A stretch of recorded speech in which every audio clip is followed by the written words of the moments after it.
Rasulullah itu mengenal dunia kerja umur 8 tahun. Sudah masuk dunia kerja. Lan apa? Angen wedhus. Nek saniki ya wiritan arek-arek. Arek 8 tahun.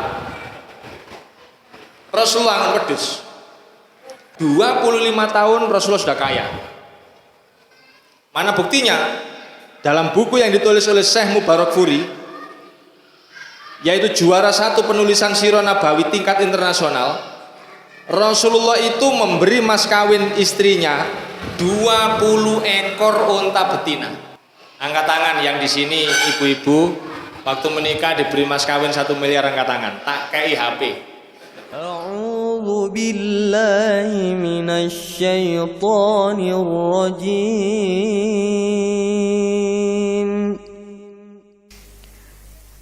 Aku berlindung kepada Allah dari godaan setan yang terkutuk. Bismillahirrahmanirrahim. Assalamualaikum warahmatullahi wabarakatuh. Bismillahirrahmanirrahim.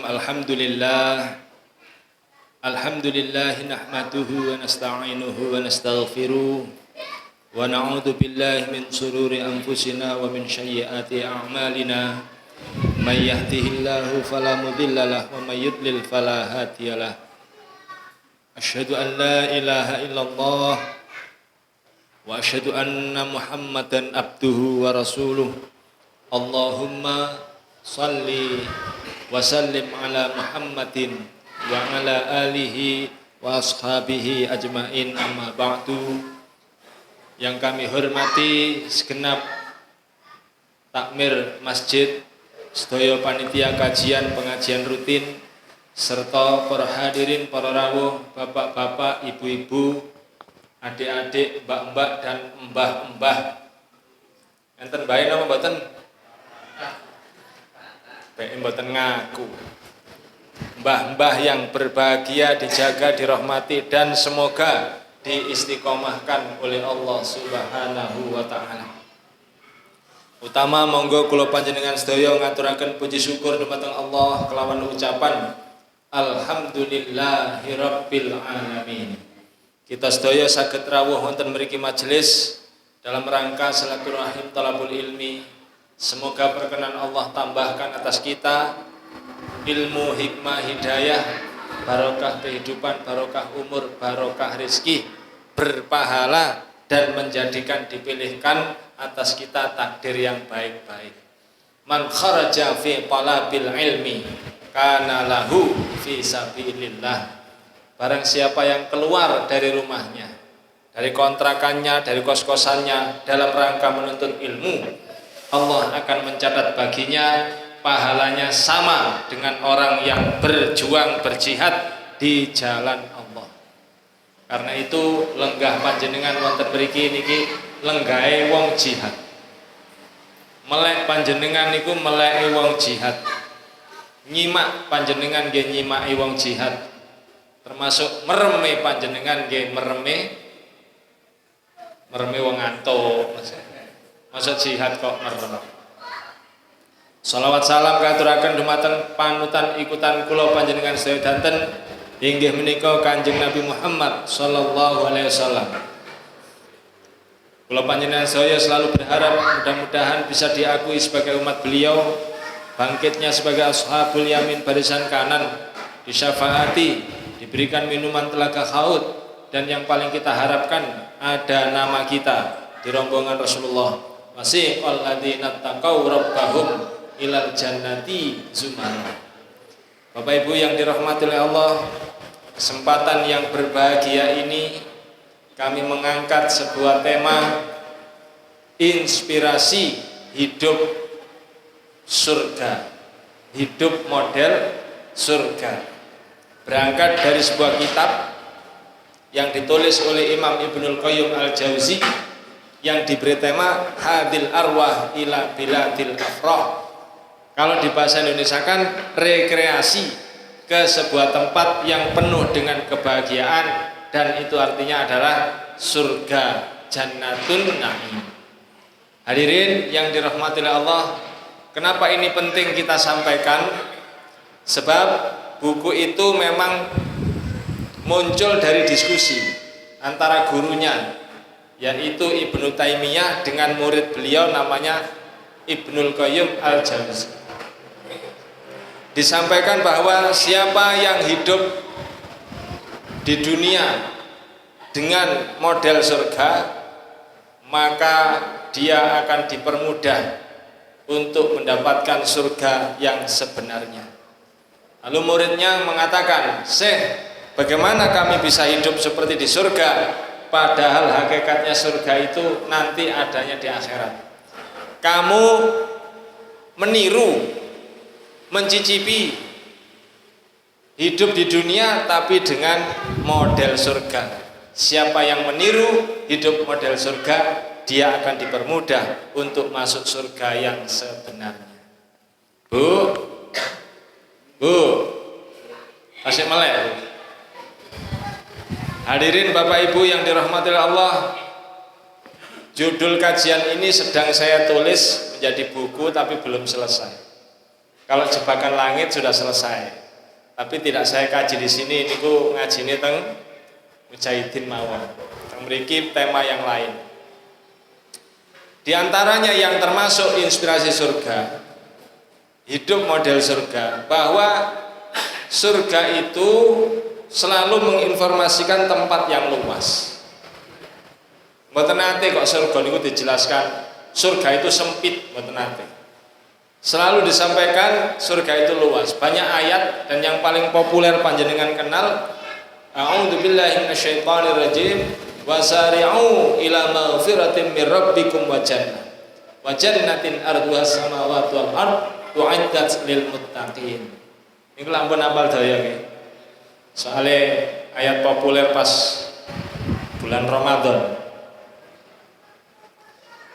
Bahwa bersegeralah kalian menuju surga dan ampunan Allah. Yang surga itu luasnya seluas langit dan bumi. Loh, surga niku karena itu nek enten tiyang kok pengen bahagia, nggih niru model surga. Napa niku? Nek saged lho nggih. Nek saged monggo tumbas karangan sing amba. Setuju? Sing setuju kok mek papat ngaten. Sulit sekali kalau kita kemudian tidak memperhatikan persoalan pekarangan, lalu hidup bisa nyaman. Apalagi kalau ngomong hidup bernegara. Baru-baru ini sesepuh bangsa, guru bangsa, yaitu Profesor Dr. Amin Rais.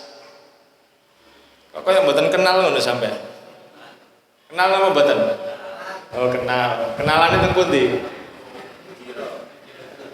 Penate mriki kita.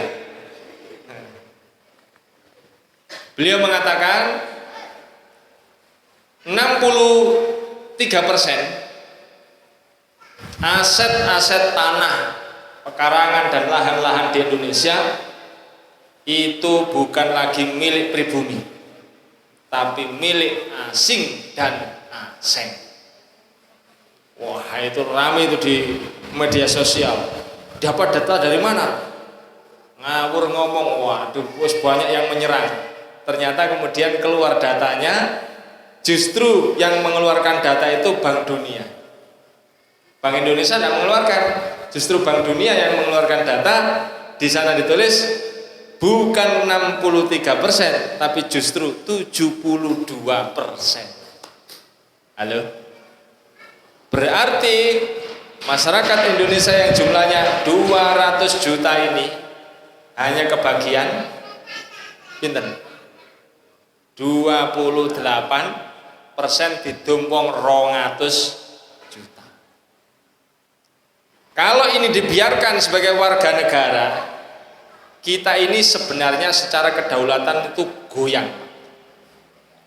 Kalau itu nanti misalnya privasi, Cara mereka beli pulau-pulau terus dipageri. Mereka beli pekarangan-pekarangan terus dipageri. Lalu kemudian pintunya itu karena memang privasi, hak milik. Lalu kemudian orang yang masuk harus bisa bahasa mereka. Misalnya ini hanya misalnya. Maka kula panjenengan saya tidak ada akses masuk ke sana.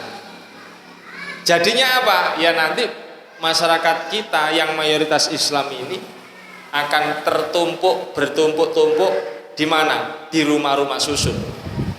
Kalau kita tidak bertobat dodolan karangan dan merubah menjadi membeli pekarangan, anak cucu panjenengan akan ada di rumah susun dengan berbagai kompleksitas masalahnya. Kula kok koyo meden-medeni sampean ngaten nggih. Apa masalahnya? Ya banyak lah. Di dalamnya mungkin ada kriminalitas. Orang namanya satu kompleks, mudah menghafalkan. Oh, bapak nih budale jam 6:30, ibunya 7:30. Berarti jam 9, 9:30 di sana tidak ada orang. Pas waktunya untuk melecehkan atau merampok. Belum lagi persoalan hobi yang berbeda. Sampean hobi ini qosidah, sebelahin dangdut koplo, sebelahin male rock metal sing napa sing berat niku underground napa apa sih ground niku nggih apa nih nek kalau tidak membuat tekanan psikis yang seperti itu. Maka hadirin penting kula panjenengan sedaya sebagai umat Islam meniru hidup model surga niku nek iso tuku karangan sing ombo terus damel griya teng mriku. Nah, nek panjenengan punya uang mulai hari ini, keren itu bukan gonta-ganti merek mobil. Nggih, harus dirubah mindsetnya. Keren niku nek duwe celengan, karangan pon numpuk sertifikat lebih banyak lebih baik. Setuju? Nah, pokoknya sing setuju niki nek ngaji mriki malih ditakoni nggih. Pun enggak ada sertifikat tambahan apa mboten? Damel nopo bolak-balik gonta-ganti mobil. Warek SD kelas sekawan lo ngerti merek apa mobil itu alat transportasi.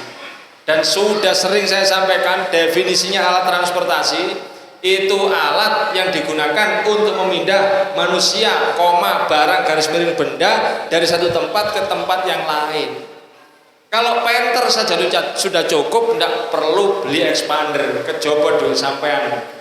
Luah luwe mubra-mubru. Wong yo nyicil ae lho mbok bapak-bapak penter, sing penting kena digawe ngelih awal lak wis ae, kena gairing-iring lak wis. Betul? Jarine sing tas tuku expander, wah nyindir aku wong iki. Nggih mboten wong kula mboten ngerti. Hadirin para nabi yang dirahmati Allah. Monggo arek nom-nom diulangi. Wes kono rek nek duwe dhuwit nang tuku kaplingan kono, tuku karangan sing ombo. Nek teng mriki larang tumbas teng gedhek. Teng gedhek niku ukuran 11 kali 40 meter hanya 45 juta. Berarti sak metere 110. Nek mboten percaya, ngen kula sampean tumbas tak kei sertifikate. Nggih. Niku. Tanahnya non pertanian. Berarti sudah boleh digunakan untuk bangunan. Nggih nek teng mriki bae larang tumbas mriko. Ini teng mriki kok enten sampean inceng ae. Begitu didol sampean tuku. Setuju, Bu? Sing setuju mundhak mang papat saiki 8. Pon niku sing nomor setunggal. Apa pentingnya kalau kita punya pekarangan? Satu, orang yang punya pekarangan sangat potensial memiliki akses ibadah abadi berupa wakaf. Diumumkan TPQ Al-Mujahidin membutuhkan perluasan. Lalu kemudian panjenengan punya pekarangan di sebelahnya. Sampeyan ngomong, "Lho monggo nek kersa pekarangan kula niki. Berapa luasnya, Pak?" Ya lumayan lah, 630. Wah, cocok niku. Panjen Yang kita cari seperti itu. Lah nggih monggo. Kalau panjenengan bisa wakaf, semua pahala orang yang beraktivitas di situ tidak ada yang mengungguli panjenengan. Mana ada yang bisa mengungguli, termasuk guru tahfidz bisa. Kalau digunakan misalnya untuk rumah penghafal Al-Quran, guru tahfidz tetap kalah pahala ya sampai. Orang yang setiap hari ngaji di situ dia dapat pahala untuk dirinya. Tapi panjenengan iku ngukup ngopi paste semua pahala orang yang ada di situ, ngaji nukono, aktivitas baik nukono sampai melok oleh kiriman pahala. Nek duwe karangan bisa wakaf. Betul? Makane nggih panjenengan sakniki nabung tumbas karangan. Setuju? Mau sing setuju mulai tambah akeh niki. Yang kedua, orang yang punya pekarangan dia potensial memiliki pahala yang abadi juga. Yang kedua, pahala abadi lagi. Apa itu? Jika ada orang yang punya pekarangan, kemudian di atasnya ditanami pohon, kemudian pohon itu berbuah, buahnya dimakan oleh burung, oleh hewan, oleh manusia. Dan ketika Rasulullah menyebut manusia, Rasulullah menambahkan dengan cara yang hak maupun yang batil. Artinya kalau ada orang mengkonsumsi buah milik panjenengan dengan cara yang hak, dengan disodakohkan, diperjualbelikan, atau yang batil bahkan dicuri, okay? Jadi buah-buah panjenengan dicuri, dicolong, panjenengan tetap mendapat pahalanya. Sampai kapan? Ya sampai buah-buahan di situ masih berbuah. Dan itu buah atau pohon mancep teng nopo? Teng tanah. Lah nek mboten gak ada tanah, masa saged dicepi wit sing saged nggih. Mangkane tumbas karang. Nggih Bu nggih? Tumbas karang. Terus nek panjenengan pun gak ada karangan, jangan dibiarkan tidak tertanami, nanti kena jebakan langit. Tanami. Pak niki nek ngerumate terus-terusan nggih mboten kober wong kula PNS. Oke, tanami sekali tanam tumbuh selamanya. Napa? Jeruk pecel sak rek, jeruk pecel. Manten-manten barisan kedua, apukat, apukat. Baris ketiga, seret, napa? Rambutan, seret, kates. Pun mboten bolak-balik. Waktu musim penghujan ditanam, mungkin semi-semi dhewe sampean karek niku niteni mangsane napa. Oh iki mangsane kates disambangi. Bendina iso panen kates panjenengan. Oh katesnya di pangan codot, alhamdulillah.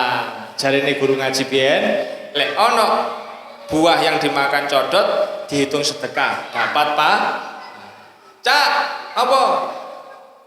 Jeruk pacel sampean dicolong wong rong kresek, alhamdulillah, sik tetep oleh pahala. Kapan iku Dik? Mang. Oh, pancen salahku dhewe. Ana tanduran kok gak tak tulisi. Wis tak tulisane. Diparingi kotak jeruk pecelnya ditulisi. 4 jeruk pecel ini boleh dicolong. Nah, atau ditulisi jeruk pecel untuk colong-colongan. Nah, kenapa wong-wong kok sampai nyolong? Sebab wong-wong niku jangan jopok duduk wae, jangan mundut gak ono sing di pondok. Akhirnya napa mundut nduk kono terdefinisi sebagai nyolong. Tapi nek ditulisi silahkan nyolong di sini. Ah niku pun mboten nyolong. Betul? Mangkane panjenengan nek gak ada wit po misalnya sedoso, ngasing kali niku sampai templei mriku. Silakan nyolong mangga ini. Ah, ngoten. Niku termasuk napa? Sedekah. Tapi biasanya ditulis ngono nggih grogi sing njaba nggih. Nggih mboten tulisannya diganti lah. Silakan ambil gratis ngoten. Nek sampean tulisi silakan nyolong di sini nggih mboten nyolong ngomong. Yang ketiga, apa itu kata Rasulullah? Jika ada orang yang punya pekarangan, dia bisa mengalirkan air. Dia bisa bikin sumur. Kemudian sumur ini diparingi timbo. Terus ditulisi silakan ambil air gratis. Sepanjang masa air itu digunakan, maka panjenengan mendapatkan pahalanya seumurnya sumur itu. Selama tidak ditutup, tidak dimatikan, masih digunakan, sumur itu tetap mengalirkan pahala. Makanya wong sing gak ada karangan itu potensial mendapat 3 kesempatan pahala itu. Pon wes sing duit niku nggih mboten usah mikir gonta-ganti merek mobil, tumbasaken karangan. Setuju? Oh sing setuju wis 90% nggih. Apa ingin kula ngaji mriki malih mbuh bulan kapan ya? Kula tangleti. Para rawuh napa panjenengan pun gak ada sertifikat anyar? Sampun pundi kopiane kula gadekne. Pun niku sing nomor setunggal. Nomor kali, apa itu yang bisa kita tiru dari hidup modelnya surga? Surga itu, Bapak Ibu, di dalamnya terdapat informasi kualitas air. Pokoknya Allah niku nek menginformasikan surga, mesti digandeng kualitas air. Misalnya dalam Al-Quran surat Al-Bayyinah, innal ladzina amanu wa amilus solihati ulaika hum khairul bariyah jazaohum inda rabbihim jannatun tajri min tahtihal anhar. Mengalirlah di bawah surga itu yaitu air-air yang jernih. Apa maknanya? Jika orang ingin hidup dalam kondisi yang baik, mestinya bersama-sama bertanggung jawab menjaga kualitas air. Peradaban tinggi sebuah bangsa itu tidak diukur dari tingginya gedung saja, itu memang iya, tapi lebih dari itu adalah kualitas air. Makanya peradaban tinggi seperti di Jepang, itu airnya bening. Teman-teman saya yang kuliah di sana, S3 di sana bercerita, sulit membedakan mana got, mana kolam. Karena beningnya itu setara dengan kolam renang di rumah. Nggih, wis rada mirip-mirip kalian balung bendo lah, nggih. Ya Allah. Di mana ada kualitas air yang terjaga, berarti di situ ada ilmu yang diamalkan. Ada barokah di negeri itu. Ngeten lho para rawuh. Kalau air itu rusak, apapun alasannya, oleh industri, oleh penataan yang tidak benar, yang jadi korban itu tidak lain dan tidak bukan ya manusia lagi. Pertama urusan banjir-banjir. Yang kedua, kalau air itu kualitasnya rendah, banyak timbal, banyak bakteri E. coli, banyak kimia-kimia dikonsumsi oleh manusia, organ dalamnya rusak dalam waktu yang lama. Pankreas rusak itu bukan hanya karena gula. Itu memang kalau sudah rusak, gula menjadi pemicu. Tapi awalnya ya kimia-kimia niku. Bakteri E. coli. Bakteri E. coli itu dari kotoran manusia yang tidak ditempatkan pada tempatnya. Lalu kemudian masuk ke tanah, kemudian sebagian besarnya diminum oleh manusia, dimasak atau apapun, menurunkan tingkat kecerdasan 0,5% setiap tahun. 10 tahun 5%. Makanya suwe-suwe wong-wong itu akeh sing lalian. Meneng-meneng terus kowa. Pemana kena buuan, tambah nemen. Mungkin saja itu karena minum terlalu banyak campuran bakteri E. coli. Ya karena kualitas. Saya sering melihat orang-orang, ya kita self koreksi lah, orang-orang muslim juga, mereka itu berangkat sholat subuh bagus.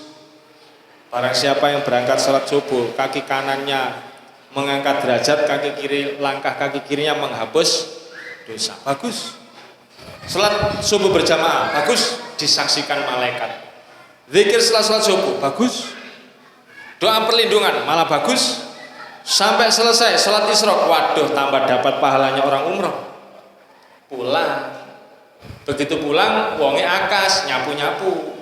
Wah ini bagus semua. Begitu mari nyapu njopo ikra, dilebokno nang ikra. Sayang 1000 sayang, tidak dibakar di belakang rumah tapi nggawa ikra nang kali, diuncalno lho kali. Tapi mboten tiyang mriki ngoten niku. Mboten enten tiyang mriki. Mriki tiyang saya wong saiki ngaji. Mbok meneh ya. Wah nek ndek gedhek tambah gawat malih Pak. Yang dimasukkan itu bukan hanya daun-daun atau plastik. Kasur-kasur yo dilebokno kali mbek wong-wong. Subhanallah. Wong-wong iki ngaji ket bayan kok membahayakan lingkungan ini ya Allah. Bu, mantun niki ndamel jeglongan dhewe ning kebon nggih Bu nggih. Mesti ini ngeten iki dinas perairan niku nyangoni kula mesti ini nggih. Mesti ini ngewangi mensiarkan nanti. Dan enten dane, jika ada orang yang ingin melatih atau belajar bisnis, bingung mau bisnis apa, mulailah dengan bisnis air. Sampeyan kula kandhani, air itu produk barokah, itu produk langit itu. Produk surga. Disebut berkali-kali air itu supaya kita terinspirasi, jaga air sekaligus manfaatkan. Saya punya teman, kemarin kita dosen-dosen kan, tidak hanya dosen, semua guru kan kena dampak corona. Gajinya turun. Hanya gaji pokok, tidak ada tunjangan-tunjangan. Terus teman bertanya, Ustaz, ngeten iki nek kepengin ngawali bisnis ya napa nggih? Supaya menambah pendapatan. Sampeyan iki takon sebagai apa? Ya sampean kan spesifikasi nih guru ngaji Ustaz. Oke. Nek nurut ilmune Gusti Allah, nurut rumus langit, bisnis yang pertama dan utama itu bisnis air. Wes sampean utak-utak pertama pokoknya hubungannya mbek air. Akhirnya ya dia orang Candi Sidoarjo. Akhirnya beliau membuat blimbing wolo dicampur kunir, ya, dicampur dalam gelas dalam botol alit-alit ngoten niku, lalu diberi merek Wolohku. Jadi Wolohku tanpa pengawet dan hanya bertahan 1, 2, 3 hari. Apa yang terjadi? Nah, sekarang bisnisnya itu makin meningkat dan pendapatannya lebih tinggi dari gaji dosennya. Pancen gampang nek berbasis air. Kanca kula tiang Pandaan. Wah, saya ngaji di sana. Pulang diajak mampir. Beliau mengatakan ini tempat saya Ustaz. Ada orang banyak jualan di situ, soto, nopo macam-macam termasuk minuman-minumannya. Mereka nyewa. Ada usulan Ustaz? Oh ada. Ayo ngejak kula, ayo usulane. Apa Ustaz usulannya? Menurut saya, silakan orang nyewa di sini berbagai jenis makanan, tapi urusan minumannya sampean yang apa? Menangani. Nanti ambil pegawai suruh nangani minuman, mulai jus, dawet apa macam-macam, pokoknya sampai minumannya. Yang jualan sewa-sewa di sini biar yang makanan. Oh ngoten Ustaz. Lho nggih, soalnya minuman itu urusannya mbak swarga. Siap. Wah, akhirnya apa? Dia dilakukan itu, terus sekarang sudah jadi 2 kali lipat. Bikin yang begitu lagi. Wah, ini cocok nih, pinggir-pinggir jalan. Nggih. Semoga-moga mari kita pebisnis baru berbasis air. Teng kampung kula Gedhek itu ada orang punya 4 anak. 4-4-nya anak ini semuanya dikuliahkan, dibikinkan rumah, dibelikan mobil. Sukses kabeh. Dadi wong kabeh. Sitok gak ono sing dadi kelinci. Dadi wong kabeh. Dari mana dia dapat? Hanya dari air. Bu, bu, sebelahnya itu toko gede-gede. Dia hanya punya bedak ukuran 3 kali 4 meter. Mek niku tok di pinggir jalan. Diiseni dispenser, terus toples tempat duduk untuk pelanggan dan dua tempat duduk untuk dia, space sedikit untuk tempat sholat dan ada kamar mandi.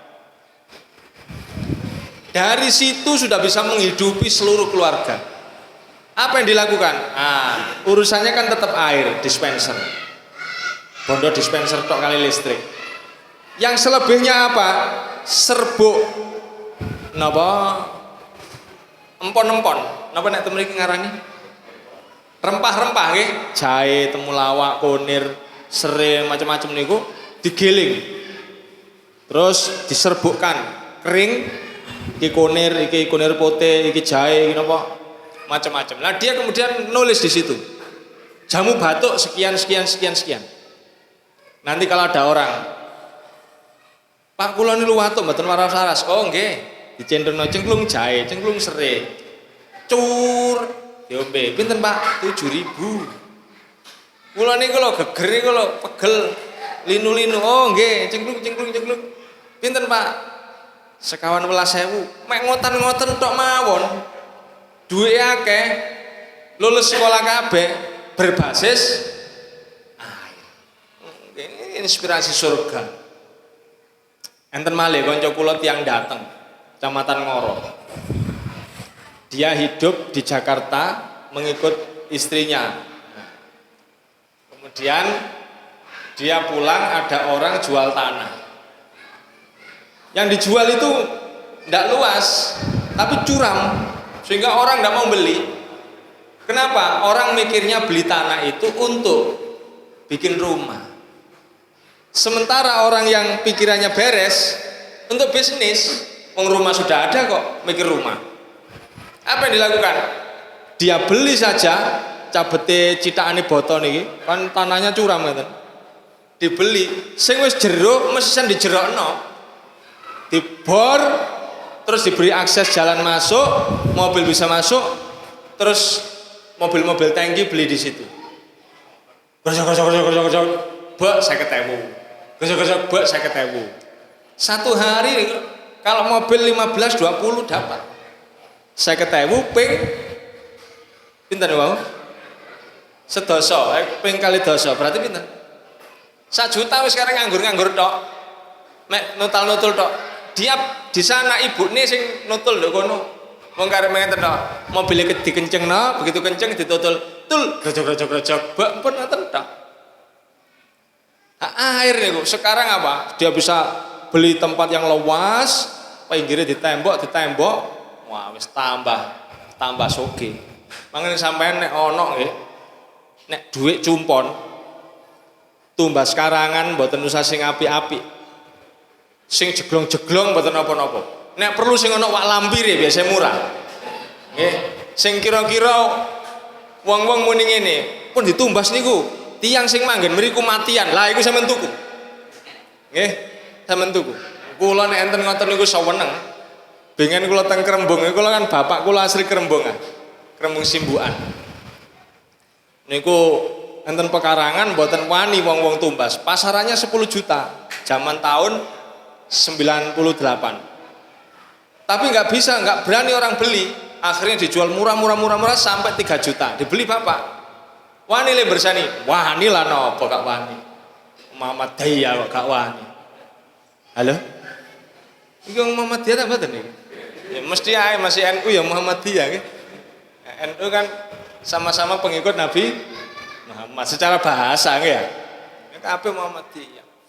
Wah, akhirnya kula mriku kula babati. 1 bulan tok dibeli orang lagi 10 juta. Baik ini enten ya oma-oma sing kira-kira ana wak lampire nggih. Semen tumbas. Insyaallah sungkan wak lampir mbek sampean saestu. Wis sampean dongani. A'udzu bikalimatillahi tammah min syarri ma khalaq. Barang siapa yang datang ke sebuah tempat lalu dia membaca seperti itu, maka jin, setan, iblis, endol minggir kabeh. Pun apal? Nek dereng apal nggawa pukat 3 kilo nang gedhek nggih. Ngene kula tulisno. Ayo monggo nggih berbasis air. Wong ini informasi surga kok tidak dimanfaatkan. Eman-eman ibu-ibu ini terutama. Wes nek perlu semua produk empon-empon sampean punya. Mulai opo ae sampean ndolek balung bendono, misalnya pengen jahe serai ada, ini yang jual jahe serai. Pengen kunir sinom ono, pengen pokoknya mungkin kula wangi iklan. Jadi kula ngaji nang Nganjuk nang kula sanjangane. Sampeyan lek kepengin contone bisnis berbasis surga ya nang balung bendo. Ngoten. Nggih, Bu. Bu. Kok sampeyan niku semua areng ngono ngaji, wulan ngarep gelange gede-gede, kalunge dawa-dawa. Pinten gram niku, Bu? Kalih dosa, Ustaz. Kok saged ngoten? Nggih, kula sadean. Sadean napa? Wah, pokoke urusane air-air, Ustaz. Oh, sip. Pokoke sing wong-wong dereng damel kula damel. Napa contone? Oh, nggih, macam-macam, Ustaz. Persan apa jenenge? Pare nggih wonten. Lho, pahit-pahit pajeng mawon. Oh, pajeng mawon. Hadirin para rawuh niku sing nomor kali. Apa itu inspirasi surga yang ketiga? Rasulullah bersabda, "Inna fil jannati lasuqan ya'tunaha yaumil jum'ah." Sesungguhnya di surga itu nanti ada pasar. Yang pasarnya ini oleh Allah dibuka hari Jumat. Dinten apa? Saniki dinten apa? Berarti kurang pinten dinten? Oh, dihitungi ya. Apa ini maknanya? Apakah orang di surga itu butuh belanja? Oh, enggak. Memang disampaikan sebuah hadis mengatakan orang yang datang ke pasar, mereka itu diterpa angin surga. Pulang laki-lakinya menjadi lebih tampan, perempuannya menjadi lebih cantik. Tapi lebih dari itu, ingat, di surga itu tidak meninggalkan sebuah kegiatan, tidak juga meninggalkan sebuah benda, kecuali ada manfaat. Di surga itu yang tidak penting-penting, sing elek-elek minggir. Mangke teng mriku mboten enten wong ngiler. Wong wahing terus napa? Ingusan mboten wonten. Wong pipis mboten wonten mriku. Enggak penting. Yang tersisa itu yang baik-baik. Semua profesi berhenti. Yang tersisa hanya 2. Pertama, orang bisnis, masih tersisa karena ada pasar. Yang lain profesi sampean sing keren-keren niku, nggih, guru, dosen, enggak ada di sana. Presiden pensiun. Sopir lama gak oleh mriku beroperasi nggih. Mboten enten mriku. Tukang olah pembangun nduk kono wis ana tukange dhewe. Tapi masih tersisa itu bisnis. Apa ini maknanya? Penting kita tahu sebagai inspirasi atau niru hidup model surga itu. Umat Islam itu harus sadar pentingnya punya kemampuan untuk menjadi sumber pendapatan. Nah, kita ini ngaji-ngaji yang dibahas fikih-fikih terus. Padahal Rasulullah itu tidak hanya meninggalkan fikih tapi juga meninggalkan sirah. Bukan hanya meninggalkan masalah-masalah ibadah tapi juga masalah ekonomi. Nggih, nun sewu. Hari ini anak kita mengenal dunia kerja itu umur pirang tahun? Pak, anak saya Pak lebih muda Pak. Apa? Lulus SMP. Itu masih tua. Rasulullah itu mengenal dunia kerja umur 8 tahun. Sudah masuk dunia kerja. Lan apa? Angen wedhus. Nek saniki ya wiritan arek-arek. Arek 8 tahun. Rasulullah angen wedhus. Hari ini saya kan ngajar juga di Fakultas Pertanian. Saya tahu betul hari ini anak-anak kita yang kuliah di jurusan peternakan, saya tanya juga tetangga-tetangga yang kuliah di jurusan peternakan, kamu magang umur berapa? Semester berapa? Semester 6 Pak. Berarti umur berapa? 21. Umur 21 magang di peternakan hanya diajari napa? Carane nyampur pakan. Ini probiotiknya sekian, rumputnya sekian, dedeke sakmene, diberikan jam sekian, jam sekian. Umur 21 loh, Pak. Rasulullah itu skill seperti itu sudah dikuasai umur 8 tahun. Apalagi umur 9 tahun, 10 tahun. Wah, keahlian Rasulullah bukan hanya makani. Rasulullah paham betul suaranya kambing. Oh, iki mbeke wedhus lesu. Mbeke wedhus kangen bojone. Iki mbeke suarane wedhus duduk. Wah, paham Rasulullah. Paham niku. Lara-are kait carane nyampur pakan. Telat, Pak. Selisih berapa itu? Selisih 13 tahun. Makanya anak-anak kita lulus kuliah umur 22 tahun baru lulus kait ditandatangani skripsi ini. 23 tahun baru mencari dunia kerja. Belum tentu langsung dapat kerja. Padahal 25 tahun ingin menikah. Berarti lah rong tahun nyelengi dereng cukup. Wong dekne nyicil sepeda. Sepeda kan sepeda spot pisan. Apa niku adek kan jaluk ini menenang mak. Mak kalau pengen nikah mak tapi mboten enten damel modal. Emaknya bapaknya terlalu baik. Ya wis gak apa-apa le pokoke awakmu sing penting seneng. Engko masalah kuade bapak sih. Akhirnya ngene terus nyadong terus. Tapi nggih mboten tiyang mriki. Mon tiyang mriki wis mandiri-mandiri. Nggih Bu nggih. Kok ngene kok abot ngono sih. Lah Rasulullah umur 14 tahun sudah ganti profesi ikut akademi militer. 17 tahun ganti profesi menjadi pedagang. 25 tahun Rasulullah sudah kaya. Mana buktinya? Dalam buku yang ditulis oleh Syekh Mubarakfuri, yaitu juara 1 penulisan Sirah Nabawi tingkat internasional, Rasulullah itu memberi mas kawin istrinya 20 ekor unta betina. 20 ekor unta betina, kalau satu ekornya 50 juta, berarti Rasulullah itu memberi mas kawin 1 miliar. Angkat tangan yang di sini ibu-ibu waktu menikah diberi mas kawin 1 miliar, angkat tangan. Tak kei HP. Kenapa tidak begitu? Ya karena kurikulum kita, kurikulum ekonominya tidak niru Rasulullah. Itu persoalannya. Makanya para rawuh penting ekonomi itu. Sampai di surga itu masih ada. Pasar itu simbol berputarnya uang dan itu simbolnya ekonomi. Syekh Mubarakfuri juga menulis bahwa Rasulullah itu setelah mendirikan masjid, yaitu Masjid Nabawi, Rasulullah tidak mendirikan pangkalan perang. Padahal Rasulullah munculnya sebuah ideologi baru namanya Islam, itu sudah dicium oleh Persia. Persia sekarang itu seperti Rusia. Dan Romawi sekarang itu seperti Amerika. Ada juga Yahudi dan suku-suku yang lain. Nasrani juga yang nggak senang dengan Islam waktu itu. Tapi Rasulullah tenang-tenang saja, tidak mendirikan pangkalan perang. Apa yang didirikan setelah masjid? Rasulullah mendirikan pasar.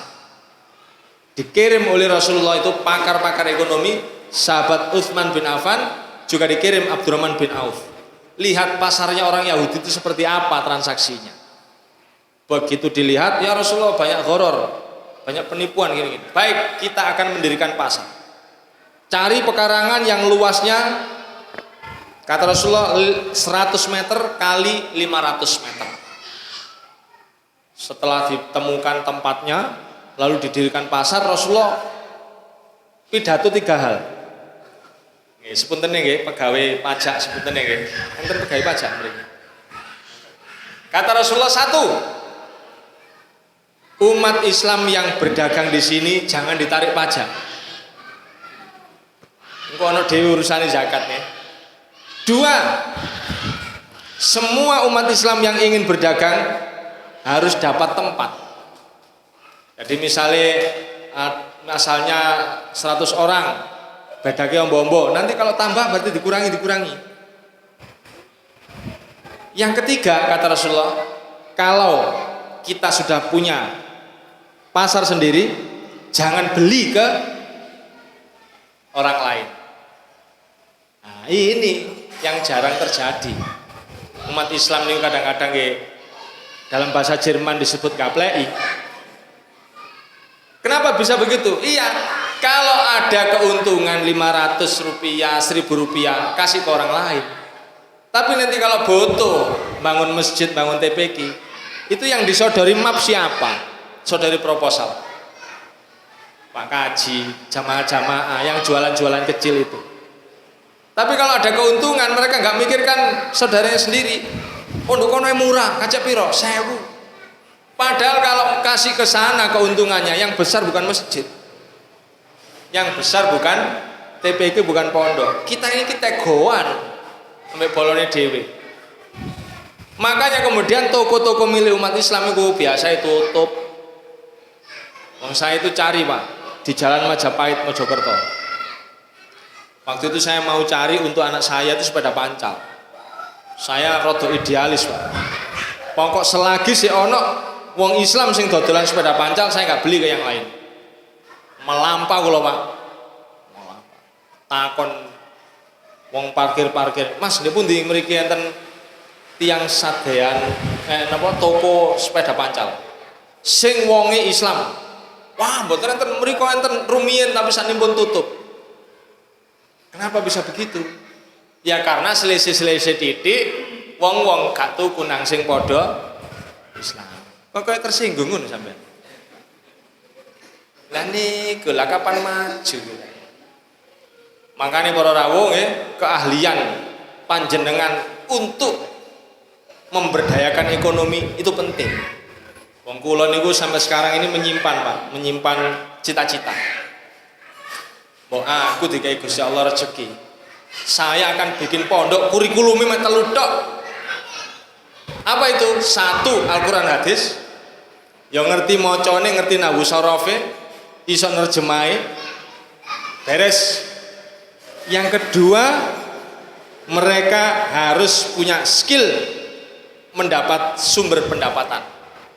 Jadi misalnya SMA itu sudah diajari bagaimana punya sumber pendapatan, baru disebut lulus kalau sudah punya usaha.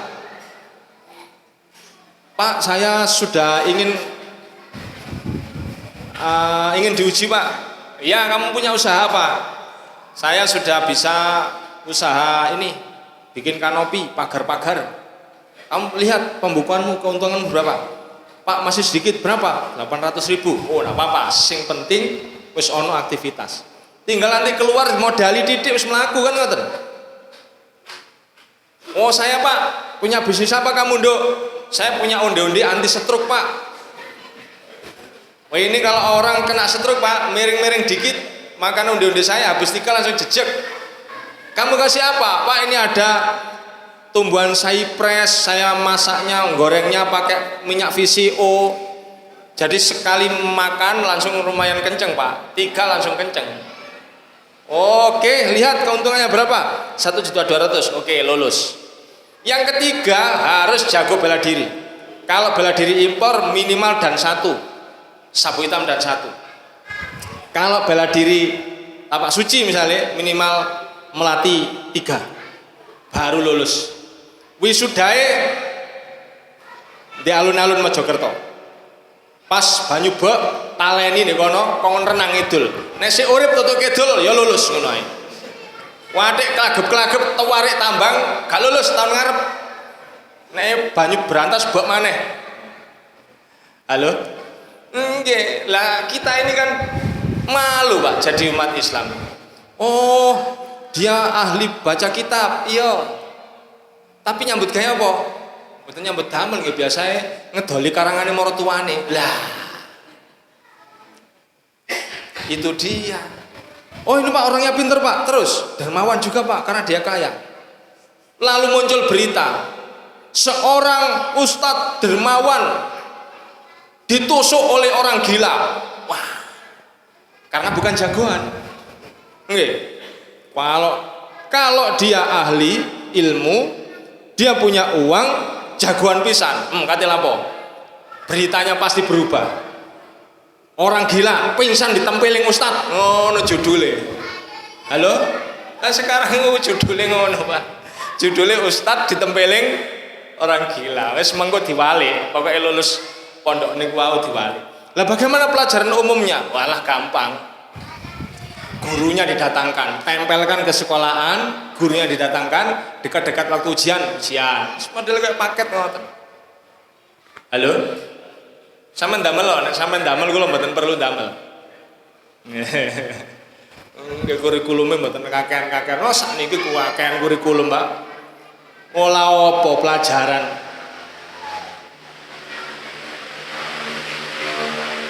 Napa? Ditulis ngeten, Pak. Karapan sapi adalah.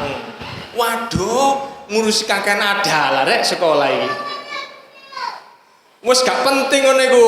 Engko lek wis duwe dhuwit, lulus duwe dhuwit nang Madura ae. Nanti diberitahu oleh guide-nya.